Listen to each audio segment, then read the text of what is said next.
I still remember how it felt when I got that email. Subject line: Congratulations. I was sitting at my desk, 9:17 p.m. on a Tuesday, still at the office when everyone else had gone home. That was my life then. First one in, last one out. The blue light from my monitor cast shadows across my keyboard as I clicked it open. We're pleased to offer you the Senior Marketing Director position. 5 years of 60-hour weeks, missed birthdays, canceled vacations, all worth it in that moment. I remember pressing my palm against my mouth, trying not to make a sound. I'd done it. I'd actually done it. I wish that email had been the end of the story, not the beginning. The thing about success is that nobody tells you what it might cost. They don't warn you about the men who see your achievement as an invitation. They don't tell you that sometimes getting what you've earned can be the start of losing everything else. I'd been at Meridian Tech for 5 years, started as a marketing associate right out of grad school, when the company was just hitting its stride in the financial software space. I climbed steadily, coordinator, then manager, then team lead. Every promotion earned through late nights, perfect pitches, campaigns that consistently outperformed projections. My boss, Richard Harmon, was the VP of Marketing, 50-something, silver hair, Brooks Brothers suits, that practiced charm of men who've spent decades in corporate leadership. He'd always been professional, even mentoring me through a few rough patches. I thought I knew him. "You've earned this, Alina," he said the morning after the email, calling me into his office to shake my hand. The board was unanimous. Your Q3 campaign numbers sealed it. I couldn't stop smiling. "Thank you. I won't let you down." "I know you won't." His hand lingered on mine, a beat too long. I dismissed it. I was being oversensitive. This was my moment. That night, my boyfriend James took me out to celebrate. We went to that little Italian place in Chicago's West Loop, where you have to reserve a month in advance, but the hostess somehow found us a table. James ordered champagne, made a toast to my hard work. "To the next female CEO of Meridian," he said, raising his glass. I laughed. "Let me handle being director first." "You're going all the way," James said. His eyes were so certain. He believed in me more than I believed in myself sometimes. We'd been together 3 years by then, met at a friend's housewarming party, spent the whole night talking in the kitchen while everyone else played drinking games in the living room. He was a high school history teacher who loved his job, loved his students. No corporate ambition, no interest in the rat race. Maybe that's why we worked. We were so different, but we respected each other's worlds. The first week as senior director was everything I'd imagined. My new office had actual windows. I had a team of 12 now, not just 4. My salary had jumped nearly 40%. I started dreaming about finally paying off my student loans, maybe even buying a condo instead of renting forever. I redecorated my desk with a small jade plant, a framed photo of James and me in Michigan last summer, a new leather planner. The problems started so subtly.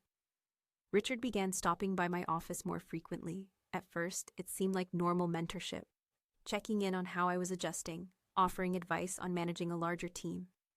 But then came the text messages after hours. "How's the Henderson pitch coming?" At 9 p.m.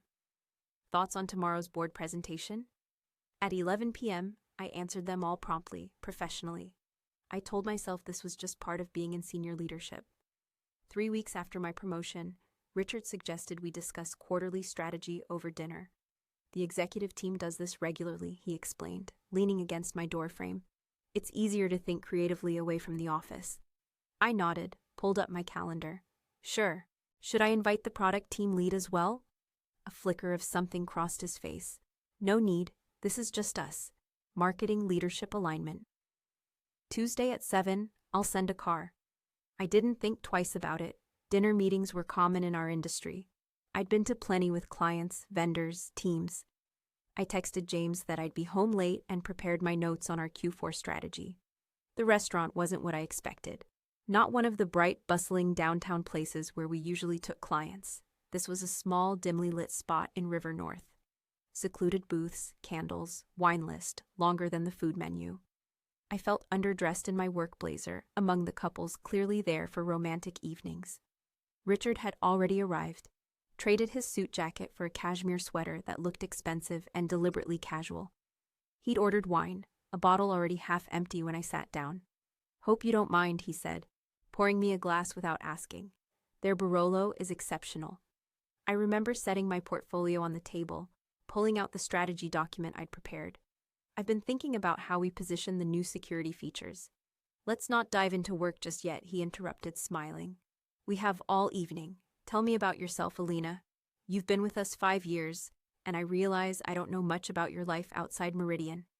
I took a small sip of wine, uncomfortable but not wanting to seem unfriendly to my boss. Not much to tell. I live in Wicker Park. I have a boyfriend, James. He teaches high school history. A teacher? Interesting choice. His tone made me stiffen, though I couldn't have explained why. What do you mean? Nothing, he said quickly. Just different worlds. Must be challenging.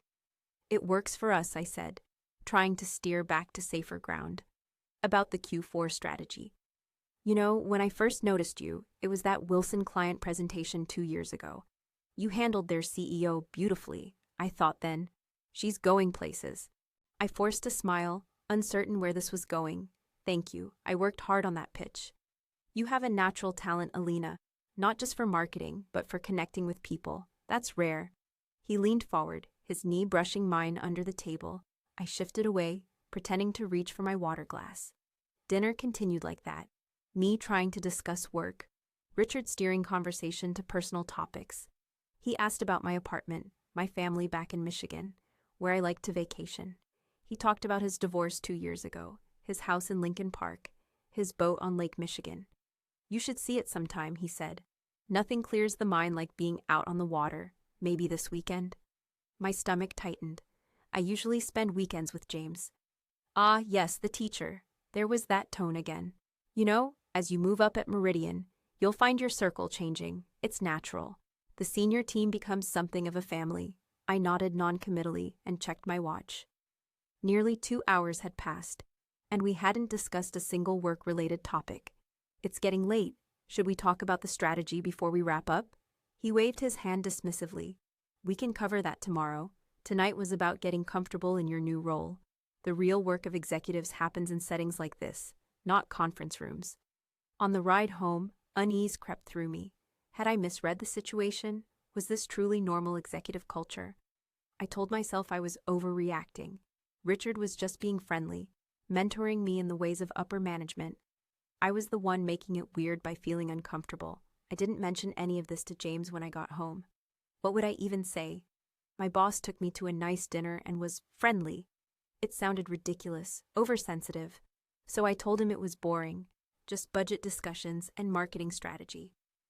The first lie in what would become a pattern. The next day, Richard acted completely normal in the office. Professional, focused on work. I started to think I'd imagined the weird undercurrent at dinner. Then came the text that evening. Great connecting last night. Next Tuesday, same time. There's a new place on Randolph I think you'll enjoy. I stared at my phone for a long time before answering. Can we meet in the office instead? My schedule is tight next week. His response came immediately. These discussions are better outside office walls. Trust me. That night, I mentioned it casually to James. My boss wants to do these regular strategy dinners. It seems excessive. James looked up from grading papers. Is that normal in your industry? I don't know. Maybe at this level? I fiddled with my coffee mug. It feels, I don't know. Trust your instincts, James said, his eyes concerned. If something feels off, it probably is. I nodded, but a voice in my head whispered, don't make waves. Don't be difficult. Don't risk what you've worked so hard to achieve. The second dinner was worse, an even more intimate restaurant. A corner booth where Richard sat beside me instead of across. He accidentally touched my hand when reaching for the wine bottle. Asked if I was going to the company retreat next month, describing the private cabins with an emphasis I couldn't ignore. You know, the senior leadership team is very close, he said, swirling his wine. We rely on each other, trust each other. That's what I'm trying to build with you, Alina. Trust. I felt sick, pushing my barely touched meal away. Richard, I value our professional relationship. I want to succeed at Meridian because of my work. He looked surprised, then laughed. Of course, what else would it be about? The gaslighting was so smooth, so practiced, I questioned myself again. Had I misinterpreted Was I making assumptions about his intentions that weren't fair? Then came the hand on my lower back as he guided me to the car. The just one more drink at the bar next door. The comment about how my dress really showcased my assets. No more room for doubt. I made an excuse about feeling ill and left early. Spent the cab ride home fighting tears of anger and shame. Why was this happening? Why couldn't my promotion just be about my work? Why did he have to ruin this accomplishment I'd fought so hard for? At home, James was still up, reading in bed. One look at my face, and he put his book down. What happened? I couldn't hold it in anymore. Standing in our bedroom, still in my work clothes, I told him everything. Both dinners, the texts, the touches, the insinuations. My voice shook with fury and humiliation. You need to report him, James said immediately. This is textbook harassment. I laughed bitterly. Report the VP to who? HR reports to him. Most of the executive team are his golf buddies. Then find another job. Do you know how hard I worked for this position? 5 years, James. 5 years of my life. Is it worth this? He gestured vaguely at my distress. That's easy for you to say. The words came out sharper than I intended. You don't understand what it's like in my world. He looked hurt. I'm trying to. I softened. I know, I'm sorry. I just need to figure this out. The next day, I avoided Richard as much as possible, scheduling meetings when I knew he'd be unavailable, taking lunch at my desk with my door closed. But corporate life makes complete avoidance impossible. He caught me in the hallway after the marketing team meeting. Tuesday dinner is set, he said quietly. The car will pick you up at 7. I took a deep breath. I can't make it. Family obligation. His smile didn't reach his eyes. Family can wait. This is about your career, Alina. The threat was so thinly veiled it barely qualified as subtext. I felt a chill run through me. I'll see what I can do, I mumbled, and hurried away. That night, I couldn't sleep. Lay awake beside James, my mind racing through options, none of them good. Report Richard and potentially destroy my career. Quit and abandon everything I'd worked for. Or play along, keep him at bay without outright rejecting him, navigate this impossible situation somehow. The shameful truth is, I chose the third option. I went to the dinner, and the one after that. I mastered the art of friendly but not too friendly, of steering conversations back to work, of leaving early with plausible excuses. I invented doctor's appointments, deadlines, migraines. I made sure never to be alone with him outside the office. I started dressing differently, higher necklines, longer skirts, as if fabric could shield me from his gaze. Weeks passed like this. My work began to suffer. How could it not? I spent so much mental energy on this exhausting dance, this constant vigilance. I slept poorly, snapped at my team, missed details I would normally catch. James and I fought more frequently, small arguments that were really about the elephant in the room. Why won't you stand up for yourself? Why don't you understand how hard that is? Then came the company retreat in Wisconsin. 3 days at a lakeside conference center, the kind of corporate bonding event that's mandatory in all but name. I tried to get out of it, volunteered for client meetings, suggested I stay behind to handle an ongoing campaign. Richard overruled every excuse. The entire leadership team will be there, he said, his tone making it clear this wasn't optional, including the CEO. Big opportunities for you to make an impression. The first day was fine. Group activities, strategy sessions, team-building exercises that were as awkward as you'd expect. I stuck close to other people, especially Maria from finance, another woman in senior leadership. Safety in numbers. The second night was the problem. Dinner, then drinks around a fire pit outside. People drifted away in 2s and 3s as the night progressed. Eventually, it was just me, Richard, and 2 other VPs who were deep in conversation about golf. Let me show you the view from the North Trail, Richard said, standing and expecting me to follow. It's spectacular at night. I'm actually pretty tired, I said, faking a yawn. Think I'll head to my cabin. His jaw tightened momentarily. I insist. 5 minutes. The other VPs glanced over, then back to their conversation. No help there. What could I do? Make a scene? Tell my boss no in front of his peers? Risk everything? I stood up, heart pounding. Just for a minute. We walked away from the fire pit, following a gravel path that curved around the lake. the moon reflected on the water, beautiful in a way I couldn't appreciate. Richard walked close beside me, occasionally guiding me with a hand on my back that I couldn't shake off without being obvious. "You've been distant lately, Alina," he said after we'd walked a few minutes. "I thought we were building something special." I stopped walking. "Richard, I value you as a mentor and boss. That's all this can be." He chuckled. "Come on, we're both adults. The chemistry between us is obvious." "I'm in a committed relationship," I said firmly. "And even if I wasn't, I don't mix my personal and professional life." His expression hardened. "That's disappointing to hear, especially given how invested I've been in your career." The threat was crystal clear now. "No more pretense. Are you saying my position depends on—" I couldn't even finish the sentence. "I'm saying successful people understand give and take. Relationships matter in business, Alina. The right relationships can take you to the top. The wrong choices can be limiting." I felt sick, dizzy with anger and fear. "I need to go back to my cabin." He grabbed my wrist, not hard enough to hurt, but firm enough that I couldn't easily pull away. "Don't walk away from me, not when I'm trying to help you." "Let go of me," my voice was shaking. "You're making a mistake," he said, but released my wrist. "Think about your future at Meridian. Think carefully." I didn't respond, just turned and walked quickly back toward the cabins, taking a different path to avoid the fire pit and anyone who might see my face. Once inside my room, I locked the door and sat on the edge of the bed, shaking. I wanted to call James, but what would I say? That I'd let this situation get so far out of hand I was now being openly threatened. I barely slept. The next morning, I avoided breakfast, packed my bag, and told the event coordinator I had a family emergency and needed to leave early. I drove my rental car back to Chicago in a fog, the same questions circling in my head. How had I let this happen? Could I salvage my career and my dignity?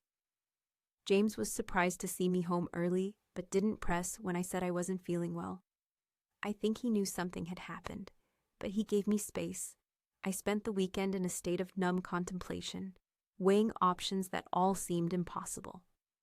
Monday morning, I went to work early before most people arrived, sat at my desk and stared at my computer screen, not really seeing it. That jade plant I'd bought to celebrate my promotion was wilting from neglect. The photo of James and me seemed to belong to different people, from a different time. At 8:30, my phone pinged with a text from Richard. "My office, 9 a.m. We need to discuss your early departure from the retreat." That was the moment. Sitting there, looking at those words on my screen, something finally broke through the fear and confusion. A clarity I hadn't felt in months. I set my phone down and opened my email, typed a message to Richard, CCing the CEO and head of HR, simple, direct, factual. Detailed the pattern of inappropriate dinners, the touching, the retreat incident, the implied threats to my position. No emotional language, just events, dates, locations. I included screenshots of text messages where he'd summoned me to these meetings and my attempts to keep things professional. I read it over twice, my finger hovering over the send button. Everything I'd worked for could end with this email, or something else could begin. I hit send, then I gathered my personal items, the plant, the photo, a few books, into my tote bag, logged out of my computer, placed my security badge on the desk, and walked out. In the elevator down to the lobby, my phone exploded with notifications. I turned it off without looking, walked through the marble lobby and out onto the street, into the bright October morning, took my first full breath in months. I'd like to say everything worked out perfectly after that. It didn't. There was an investigation. Richard denied everything, claimed I was disgruntled about performance issues. Some colleagues supported me. Others distanced themselves. Eventually, Richard was asked to take a leave of absence, then quietly left the company. I was offered my position back, with assurances about a restructured reporting line. I declined. It took 3 months to find a new job, at a smaller company with less prestige, but a female CEO who looked me in the eye during my interview and said, "I read about what happened at Meridian. That took courage. James and I are still together. The whole experience changed something between us. Not broken, but different. Stronger in some ways." He never once said, "I told you so." Even though he'd been right from the beginning, sometimes I catch him looking at me with a mixture of pride and lingering concern. like he's checking to make sure I'm really okay. And I am.